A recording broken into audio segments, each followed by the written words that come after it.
bin der Mike und wir zeigen euch das Afrika Eco Race, wie ihr es noch nie gesehen habt.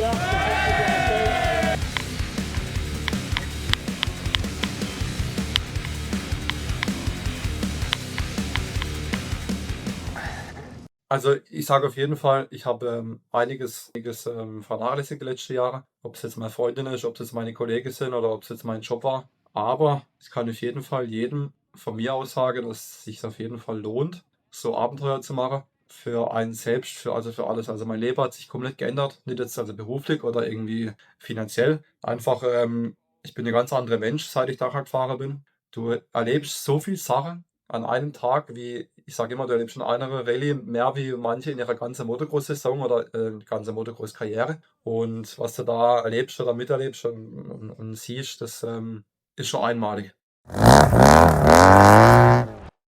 Hallo, ich bin der Manuel Schad von SOD Sports. Heute haben wir den Mike Wiedemann im Interview. Der war kürzlich auf dem Afrika Eco Race in Afrika. Das ist quasi die alte Dakar.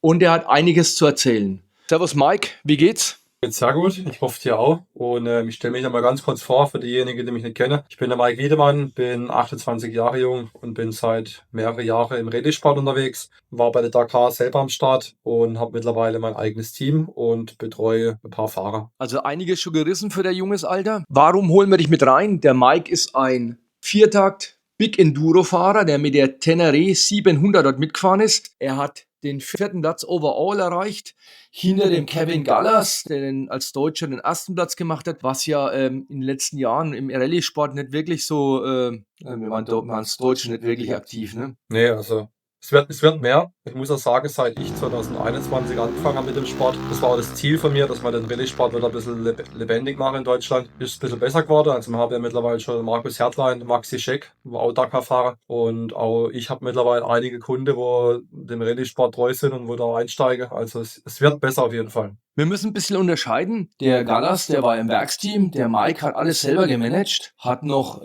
3 Kunden betreut auf seiner Tour. Und da ist ja dann abends der Kopf nicht wirklich frei. Du kommst zurück, dann fehlt der eine Kunde, weil er in der Wüste versunken ist. Der andere hat einen Unfall. Und dann trotzdem dieses sensationelle Ergebnis ist schon geil. Ja, klar.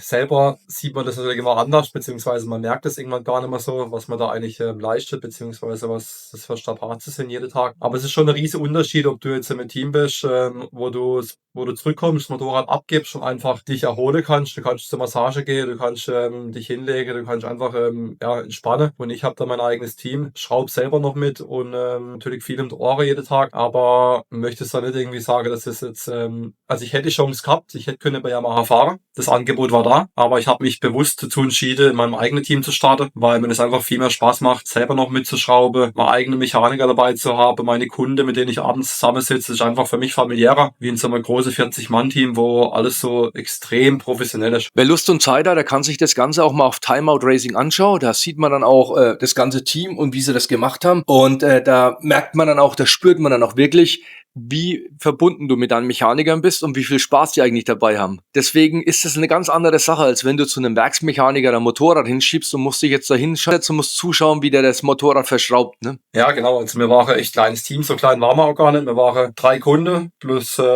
ich, das heißt 4 Fahrer. Wir waren 2 Mechaniker, eine Mediaperson vor Ort, die gefilmt hat und Fotos gemacht hat und 2 Leute, wo daheim saßen, das quasi wieder geschnitten habe und veröffentlicht habe dann von Timeout Racing. Das heißt, wir waren eigentlich fast ein 10-Mann-Team. Ja, es ist ein ganz anderes Verhältnis, glaube ich, wie jetzt im Werksteam, wo man muss sich vorstellen, wie eine große Firma mit 200 Mitarbeitern oder 500 Mitarbeitern und einem kleinen Mannbetrieb mit 5 bis 10 Mann.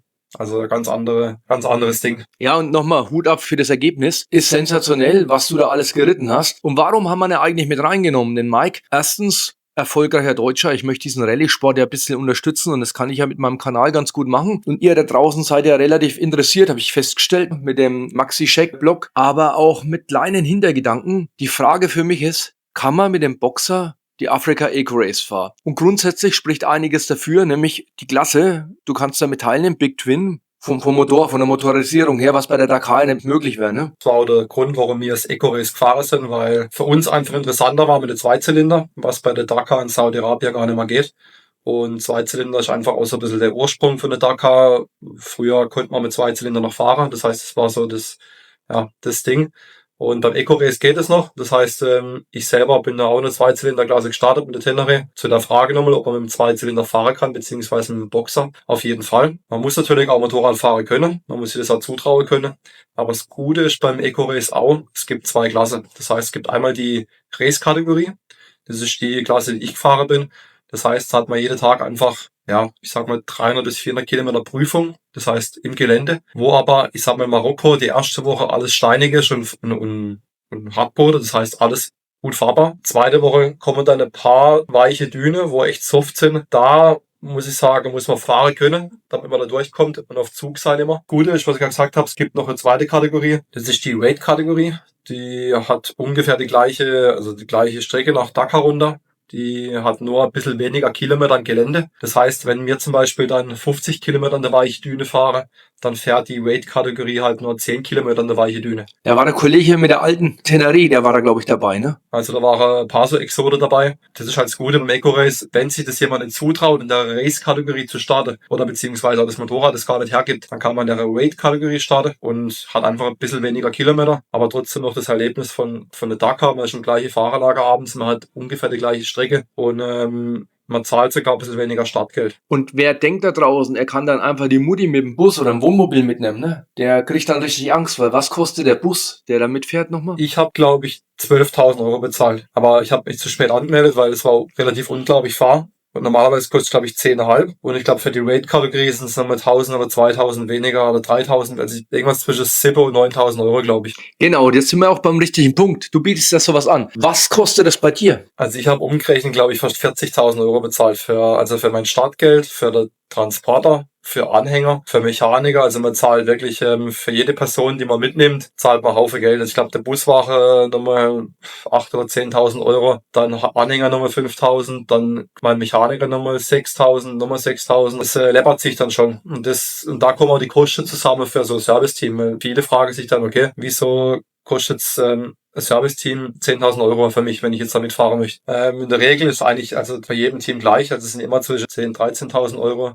Ich habe jetzt letztes Jahr, glaube ich, 11.500 Euro verlangt. Also günstiger bekommt man es eigentlich nirgends. Und da ist dann auch wirklich, ich sag mal, die Rundumversorgung dabei. Das heißt, ich bin dabei. Ich bin 3 Dakars gefahren, bin schon 40 Rallyes gefahren, fahre mein Leben lang schon Motorrad. Das heißt, habe einiges an Erfahrung im Rallye-Sport. Bin da die Hauptansprechperson. Wir haben 2 richtig gute Mechaniker dabei. Das heißt, der Fahrer ist eigentlich vor Ort komplett versorgt, was das Bike angeht. Er muss gar nichts machen. Klar kann er mithelfen, wenn er möchte. Hat er mal auch Fahrer dabei, die das gemacht haben. Aber eigentlich ist schon so, dass der Fahrer gar nichts machen muss. Das heißt, er kommt abends ins Ziel, stellt das Motorrad hin, sagt, was er braucht. Wir machen das. Und dann natürlich auch die ganze Vorbereitung vorm Rennen. Das ganze Wissen, was wir haben, beziehungsweise auch die Hilfe mit der Anmeldung, was brauchen wir vor Ort, was müsst ihr mitnehmen. Genau, und es ist auch so ein bisschen so ein Team-Spirit, das heißt, wir haben immer so Videocalls gemacht. Unser Plan war eigentlich auch, dass wir uns treffen vor der Rallye und so ein kleines Camp machen. Das ging leider zeitlich nicht, das heißt, da wollte man eigentlich so eine Art Wüstecamp machen, wo wir abends bei einem Zelt schlafen, wo wir abends zusammen grillen. Dass wir Und kennenlernen, ne? Genau, so eine Art Kennenlernen, ja. Das war eigentlich so unser Ziel, aber das haben wir leider nicht geschafft. Das wollen wir nächstes Jahr machen. Ja, also mir bietet das an, nicht nur fürs Eco-Race, für viele Rallyes, also für unterschiedliche Rallyes.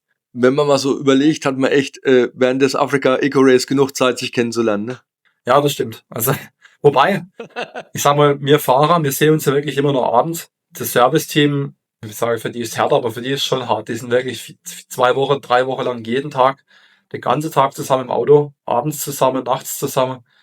Also da bei mir als Fahrer haben wir es schon einfacher, wenn wir einfach tagsüber wirklich mal Zeit haben für uns. Ja, die Challenge ist da, als Mechaniker mitzugehen. Das habe ich mir auch gedacht. Und wenn sie dann hinten drin schlafen, auf der Ladefläche, während es zum nächsten Paddock geht, ne, und dann nachts wieder durchschrauben müssen und nebendran der Kompressor ist und das 4. Mal der V8 angeschmissen wird und wir geschaut, ob der Ruhelauf geht, ne. Übel. Ich habe das ja selten, dass ich eine Staffel fertig schaue, aber bei euch habe ich es geschafft, ne. Mit dem Timeout Racing war ich immer gut am Start. Und ich habe abends auch immer gefiebert. Wann kommt denn jetzt die nächste Folge, ne? Ja, war ein bisschen zeitverzögert. Wir haben vorhin im Vorgespräch darüber gesprochen.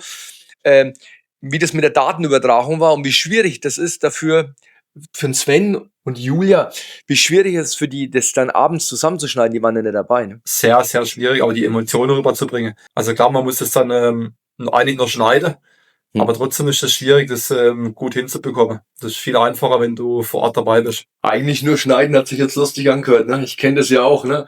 Selbst mit so einem Video hat man richtige Arbeit. Aber jetzt würdest du dich zutrauen, wenn jetzt einer meiner Kunden Bock drauf hätte, mit so einem Big Bike, mit so einem Zweizylinder, mit so einem richtigen Big Bike, ne? Nicht mit so einer Yamaha mitzufahren? Oder hast du Angst davor? Also Angst wüsste ich nicht wieso, also da machen wir gar keine Sorgen. Gute ist, was ich auch noch sagen kann, man kann in der Race-Kategorie anfangen.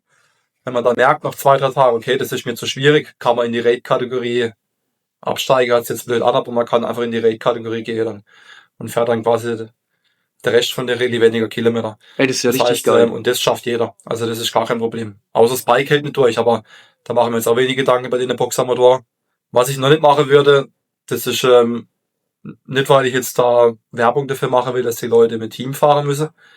Aber ich würde, glaube ich, nicht eine normale Motor fahren, weil, also mal kurz zusammengefasst, man sieht es auch beim Eco-Race, war die höchste Ausfallquote war mal im Motor. Da war nach der Hälfte von der Rallye war schon, also am Ruhetag war schon die Hälfte raus in der Male Moto. Ja, also die meisten Fahrer fallen dort aus, weil die einfach aus dem Grund, die kommen abends ins Ziel, schrauben noch, habe zum Teil nachts schrauben sie noch, habe keine Erholung und setzen sie am nächsten Tag wieder drauf. Geht vielleicht nochmal gut, dann nochmal einen Tag und dann wieder zu spät im Ziel. Nachts wieder Schraube und dann einfach die Konzentration und die Erholung, was der Körper braucht, die ist einfach nicht da. Und dann stürzen die Fahrer, merken es gar nicht, weil sie unkonzentriert sind, fallen aus. Also es ist gar nicht so, dass der Fahrer nicht schrauben kann oder dass der das nicht hinbekommt. Es geht einfach um das Körperliche, weil die einfach das unterschätzen, was das für Aufwand ist. Jeden Tag 8 Stunden Motorrad fahren und dann abends eigentlich noch Schraube, sein ganzes Zeug richtet, das ist auch das Nächste, das auch ganz viel unterschätzen, was es heißt, sein Zeug abends wieder zu richten. Allein schon der Trinkrucksack, das Essen für den nächsten Tag, die Klamotte wieder hinrichten, dann das Zelt aufbauen, im Zelt liegt alles rum, morgens wieder alles zusammensammeln. Allein das ist schon ein extremer Aufwand. Daher würde ich auf jeden Fall immer das Team bevorzugen, wenn man schon so viel Geld in die Hand nimmt zum so Rennen fahren, was meistens ja wirklich für viele so ein Kindheitstraum ist oder so ein Lebenstraum. Und das macht man einmal im Leben, vielleicht zweimal. Nimmt man ein bisschen mehr Geld in die Hand und macht es im Team, macht es richtig und kommt da sicher ins Ziel. Genau deswegen haben wir dich jetzt mit ins Interview geholt. Ich fahre ja wirklich lang schon Motorrad und habe schon echt einige Reisen hinter mir gebracht und dann die Russland-Tour und alles, wo ich jede Nacht geschraubt habe. Aber ich hätte gar keine Lust drauf, abends mal Kiste zu holen und meinen Bock wieder zusammenzuschrauben. Nicht, dass ich nicht schrauben will, aber wenn du halt ein Team hast, wo ein Zelt ist, ne, wo ich dann einfach auf die Matte kann und kann dann schnell meinen Service machen und flack mich hin und weiß, früh ist mein Dreck dann eingepackt und kommt am nächsten Tag wieder da an, wo ich ihn brauche, dann ist die Malle in Motoklasse eigentlich wie zu einer Domina zu gehen. Ne? Was auch ein ganz großer Punkt ist, finde ich, ist einfach, man freut sich auch ein bisschen auf abends, wenn jemand da ist und auf einen wartet. Also ich bin ja selber schon mal im Motor gefahren, in der Dakar. Und es ist schon anders, wenn du in ein Team kommst, wo abends halt einfach 3-4 Leute da sind und auf dich warten und du mit denen abends reden kannst. Wie war das? Was ist da passiert? Wie wenn du jetzt ins Mal im Motorfahrerlager kommst und jeder ist am Schrauben und eigentlich, klar, sagt man einer Servus, cool, dass du da bist, aber eigentlich ist jeder so mit sich selber beschäftigt, dass eigentlich gar nicht interessant ist, wer jetzt gerade rechts oder links kommt, weil jeder sein eigenes Ding macht. Ich stelle mir das auch komisch vor, wenn man dann am ersten Tag irgendwie so 30 Fahrer ist und dann sieht man nur noch 10 Fahrer irgendwann. Ne? Ja, es wird immer weniger, ja. Bist du schon mal in der Malle Moto-Klasse gestartet? Ja, ich bin dreimal, muss ich gerade überlegen, dreimal, aber nur einmal ins Ziel gekommen. Also das erste Mal 2023, da bin ich in Führung liegend ausgefallen mit einem Bike-Problem. Dann 24 habe ich mir da Achillessehne abgerissen, eine Woche davor. Und 25 habe ich dann gefinisht. Ja, dann weißt du, von was du redest. Das Team ist dann so eine kleine Familienersatz, wenn du dann abends so reinkommst und kannst dich dann dazusetzen und was Leckeres trinken und mal kurz schmannen, wie der Tag dich so belastet hast. Das ist auf jeden Fall viel wert, ne? Psychologisch auch, ne? Ja, also für mich war das so der größte Punkt, wo ich gesagt habe, ich mache das nicht mehr alleine, ich mache das nur noch mehr mit Team. Das hat nichts mit Eigenbrötler zu tun, aber es gibt vielleicht so Eigenbrötler, wo das gern machen, wo wirklich da gar keinen brauche. Aber ich finde es einfach schön, wenn man die Erinnerung oder das, was man erlebt hat, abends mit jemandem teilen kann. Das ist ja gerade das, wenn man irgendwo auch Rennen fährt, glaube ich. Wenn du das siehst, wie die Leute abends zusammenstehen und erzählen, was sie alles erlebt haben, auch wenn die Hälfte wahrscheinlich nur erfunden war. Aber das ist ja gerade das, warum wir es eigentlich machen, damit wir es mit jemandem teilen können. Ja, und wenn du so siehst, die unseren Kanal anschauen, das sind ja die meisten nicht die Profi-Rallye-Fahrer. Und wenn jetzt jemand gesagt hat, ey, ihr habt jetzt 3-mal mit dem Team schon die Dakar erledigt oder das Africa Eco Race erledigt, der kann ja dann gern mal im Moto fahren, weil der kann's dann, ne? Aber in der Regel sind wir alles Hobbypiloten und wir wollen ja einfach nur unseren Kindheitstraum verwirklichen. Und ich möchte mit diesem Video einfach zeigen, wie das möglich wäre, dass man sich halt das richtige Bike holt, ein vernünftiges Training macht, sich mit jemandem kurz schließt, der das schon mal gemacht hat und den auch aktiven fragen kann. So, du bist ja einer, du bietest es ja auch an, dass man Workshops und Trainings mit dir machen kann. Und du machst ja Vorträge. Jetzt bist du in Frankfurt oben, ne? Oder war das dieses Wochenende? Nee, das ist jetzt am Donnerstag. Da halte ich einen Vortrag bei Louis Motorrad. Das ist auch eine relativ große Firma in Deutschland, wo mehrere Filialen hat. Und der hat mich da eingeladen, da halte ich einen Vortrag. Das ist Sponsor von mir. Und ja, mache, wie gesagt, wie du gerade schon gesagt hast, ich mache Workshops bei mir daheim. Ich mache auch wirklich für Leute, die noch nie Roadbook-Fahrer sind, habe ich bei mir kleine Roadbooks vorbereitet, so 3-4 Stück, wo ich die Leute einfach mal dazu bringe, Roadbook zu fahren, damit sie mal wissen, was es überhaupt ist. Für uns ist es wichtig, wenn ihr noch Fragen habt, schreibt die bitte unten in die Kommentare rein. Ich weiß ja gar nicht, was ihr alles wissen wollt. Ich habe auch kein Problem, den Mike nochmal zu kontaktieren, auch wenn es immer nicht leicht ist, weil wir beide ziemlich gestresst sind. Ne? Ja, das stimmt, ja. Das ist nicht so einfach. Wenn ihr Fragen habt, schreibt sie drunter. Ich bin da gern bereit. Ich hoffe, wir haben das meiste geklärt. Für mich war das jetzt total informativ. Ne? Ja. Ich habe ja auch vor, das mal durchzuziehen. Und ich würde vielleicht auch gern Kunde von Mike werden. Das wäre geil. Vorher machen wir beim Boxerschrauberkurs. Für mich oder für dich? Für dich. Wir streicheln nämlich die Ölfilter, bevor wir so reinstecken. Ne? Ja, das glaube ich. Danke an dich, dass du dir die Zeit genommen hast. Ja, danke dir für die Möglichkeit, hier ein bisschen von meinem Leben zu erzählen, beziehungsweise von meinem Job. Und hoffen wir, dass wir den Rallye-Sport weiter vorantreiben können in den nächsten Jahren. Das ist nämlich mein Ziel. Wie war der Slogan der Dakar? Lebt euren Traum. Schiebt es nicht so weit raus. Jedes Jahr werden es weniger von unseren Kumpels. Wir bringen jedes Jahr ein paar zur Erde. Ne? Lebt es und macht es jetzt und hier. Ne? Und nicht irgendwann. Das Schlimmste ist die Aufschieberitis, heißt es immer. Ja, das Also am besten nichts aufschieben. Ja, ich meine, wer den Mike jetzt so sieht, der denkt, naja, der ist ein Haufen Dakars gefahren. Aber dafür ist irgendwas anderes liegen geblieben. Ne? Ja, auf jeden Fall. Irgendwas bleibt auf der Strecke dafür. Wenn es die Familie ist, der Job. Damit beenden wir das Video. Ich danke euch fürs Zuschauen. Ich danke dir nochmal für die Zeit. Liked uns in Instagram, Facebook, TikTok oder wo auch sonst. Genau. Wiedemann Experience. Ne? Dankeschön. Ciao, ciao. Bis bald. Euer Manuel Schad. Ciao.